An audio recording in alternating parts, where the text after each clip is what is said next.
is Samsung Galaxy J5 2017, and today I would like to show you how you can clone apps on this smartphone. Firstly, go into Settings, scroll down and choose Advanced Features. Now scroll all the way down, click on Dual Messenger and tap on the switcher next to an app that you wish to clone. As you can see, my available apps are here, so I will choose Facebook, tap on the switcher next to it, tap on Install in the pop-up, then Confirm. And over here, if you wish to use separate contact list, you can do that by tapping on the switcher and choosing Next. Then selecting your contacts.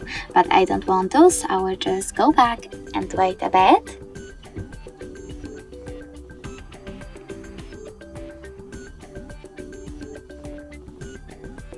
And now when I go back to the main screen and access menu, come on. As you can see, Facebook was successfully cloned.